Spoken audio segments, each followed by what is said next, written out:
Welcome back everyone. I know it's been a while since we last posted a video, but thankfully over the course of the year we've made some serious progress.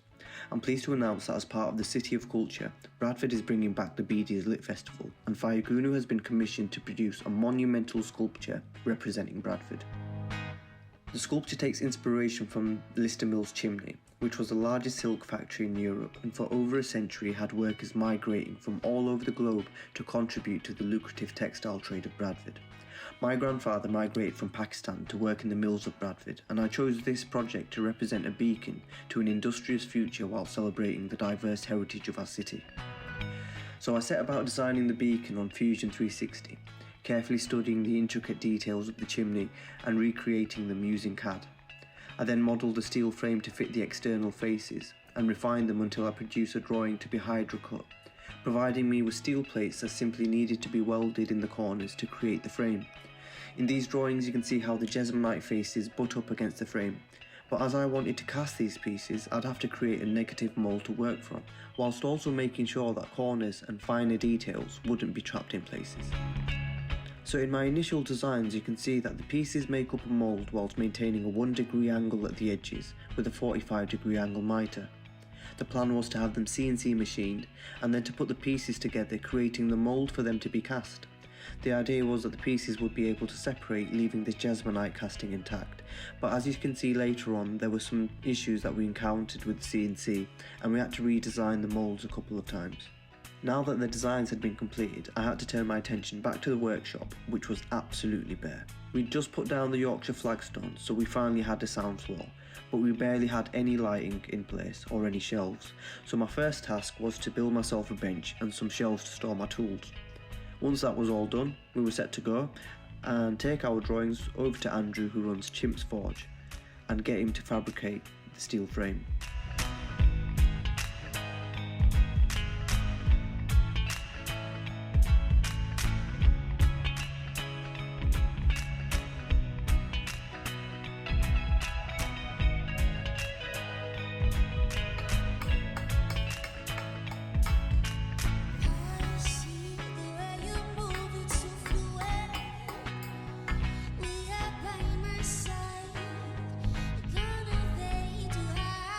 So the main skeleton has been fabricated from 40mm tubing.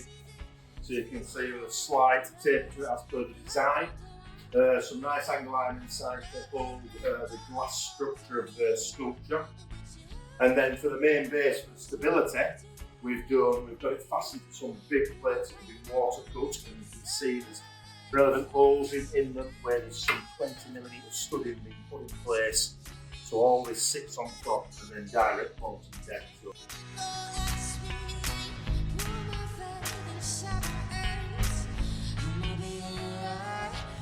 Hi everyone, so I've just come back from Design and Display in Ireland and they've finished CNCing this for me, and they've created the perfect mitered corners so that when I do pull out the piece from here I can put them all up against each other and we get perfect mitres in all the corners. Touch wood. But yeah, so you can see all the fine details in there and they're all coming out. I've just got to do a little bit of fettling with the that's the head. And yeah, I've got to do a little bit of fettling just to get some finer detail put in there to help it release from the mould a little bit easier, as they're direct 90 degrees, so I just want to taper them down a little bit. And got some Dremel bits and bobs and stuff like that to help me get on with that. I'll have to prime it first and then I'll be able to build it up with the Jesmonite and the fiberglass until I get the finished casted piece, and then still need a little bit of fitting to make sure that it's snug against the skeleton.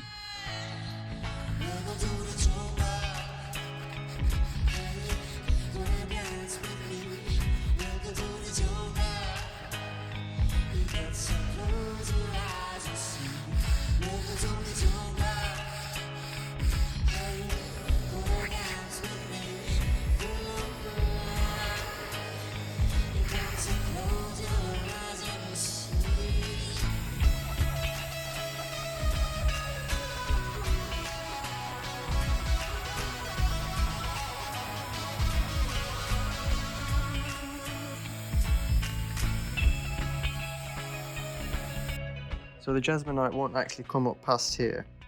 So as we layer it up, this will be visible, allowing us to tap it out very gently with a hammer or a mallet, releasing the mould from the actual finished cast. What I've done today is using the Dremel and some sandpaper very slightly. I have just tapered and chamfered these corners so there's nothing hanging in the way, stopping it from releasing. And then, not tomorrow, but probably the day afterwards, I'll probably get round to priming all of the pieces. So the primer paint will actually fill in tiny little divots and stuff, making it absolutely smooth. So when we applied the release agent, which is essentially like a big tub of Vaseline, but with more chemicals in it, it'll just pop out, I'm hoping. Some of my concerns are that these are very tight, and I really hope that no finer details actually break off in the process of creating the finished mould. Alright, so it's not really been a fun day at all. I didn't think I'd have to get around to doing this. It was a last resort, but yeah, I had to chisel out of the original mould just to get this released, and even then I have loads of breakages and missing details. So here's the third set of moulds. Some slight changes to them, one being to stop it from getting stuck in like the last set. I've got these over here which just slot into place, and well, they should do at least anyway.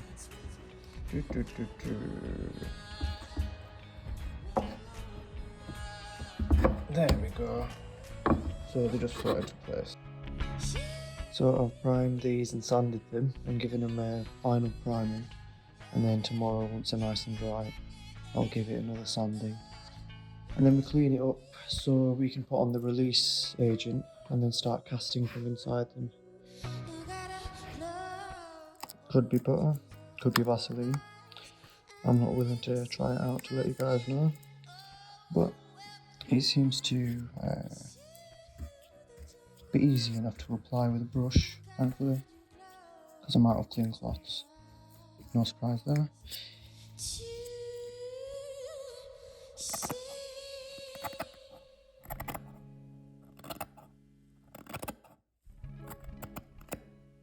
So I'm just about to put the second coat on, along with the fiberglass, which you can see I've cut to the right size here.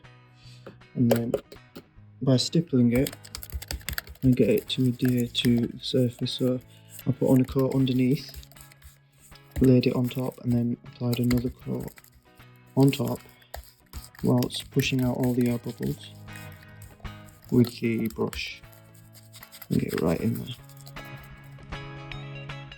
So here we have Jesmonite with the first layer brushed on, and that's drying, and this one is the second layer with the fiberglass embedded in, letting that dry before I carry on with a third layer of Jesmonite and fiberglass before casting and wash.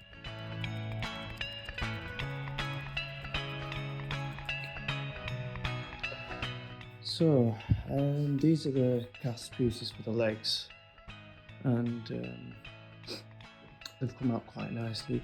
They've not been fixed on yet, they're actually loose. The only thing that's holding them up are some magnets that I've embedded into the resin, and it's good for just kind of giving it its place and stopping it from moving, but I will still need to put in some screws basically, or bolts or whatever, just to secure that against the frame nicely.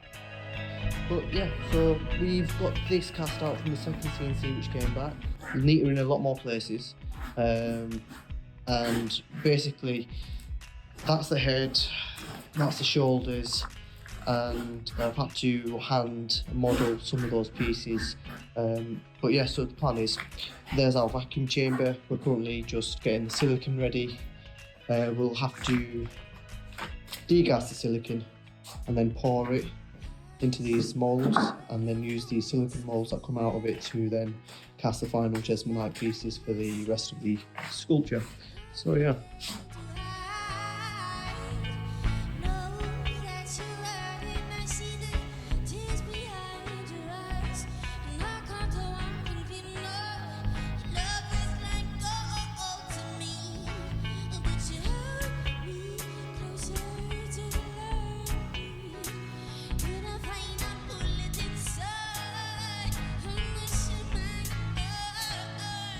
So what we're looking at is the vacuum chamber decreasing in pressure. So it's creating a vacuum inside which is drawing out the air bubbles from inside the silicone. And as soon as it's done just that and pulled out the air bubbles, then the silicone's ready to pour, and it makes sure that the details are much finer and that the mould lasts a lot longer. Hi guys, so this piece over here, it's been brushed up with the release agent, and I've just put on the very first layer of the Jesmonite, and that is essentially going to take the shape of the mould, and that's the face. So once that solidifies, then I'll start to build up the layers of fiberglass within there, and then when I'm happy with the reinforcement inside that, then I'll give it a final casting, bringing it up to the top level. So that's the first layer down on both of them, and I've just been prepping some of the fiberglass layers in the order that I'll be putting them down in. So these two are the finishing ones, so I've cut around the arches a little bit, and same with this one over here, cut around the arches. And then the first layer is just to reinforce certain parts that are a little bit lower down or that are a little bit weaker, and then with these going on over the top of it, it will fully reinforce the whole bit of resin. Currently around 6 o'clock. I've got one more layer of fiberglass to put down before I can give it a final casting, and then I can leave it overnight to cure.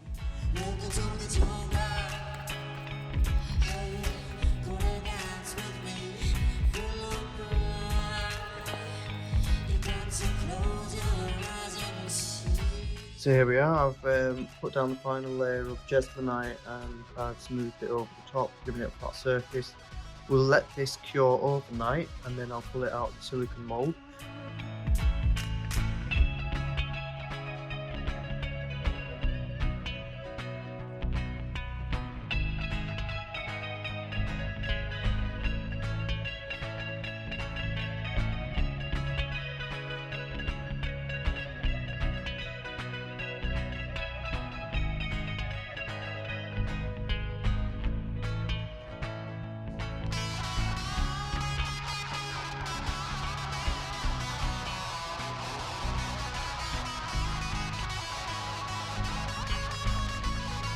So I've got the pieces over here, and this is before the acid etching, so you can see there's like a matted surface and it kind of just looks like white plaster or plaster of Paris.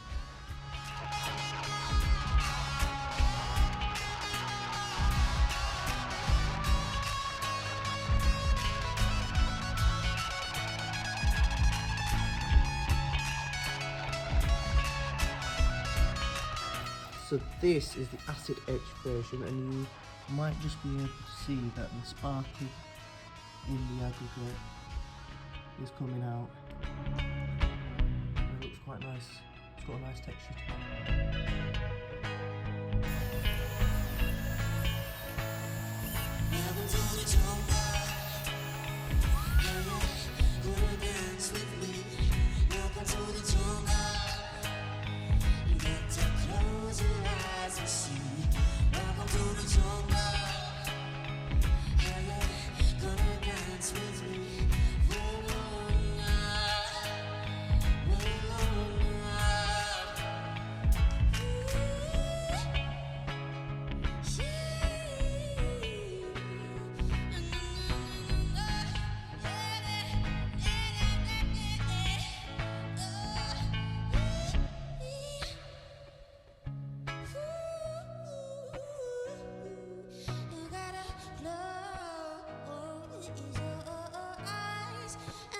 Once I was happy with the fitment of the Jesmonite to the frame, I decided to concentrate on fitting the lights and testing the clearance.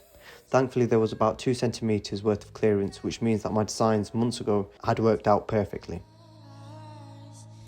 I sourced the lighting from Signify through Light Limited, who also trained me to code and program the lighting to create my own sequences. Then I headed over to see Danny at Leaded Glass Studios in Byerley, Bradford. Now Danny over the last few months has been helping me complete my designs for 4 stained glass panels, each panel different and reflecting a different era. the colours of the glass representing the varied cultural lenses from which Bradfordians see their city.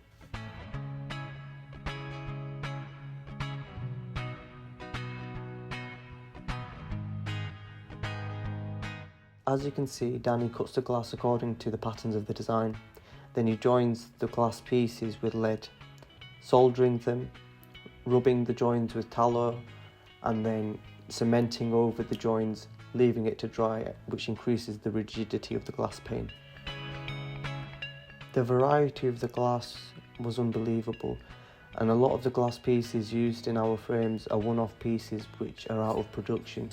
So Danny's gone out of his way to create some absolutely stunning pieces.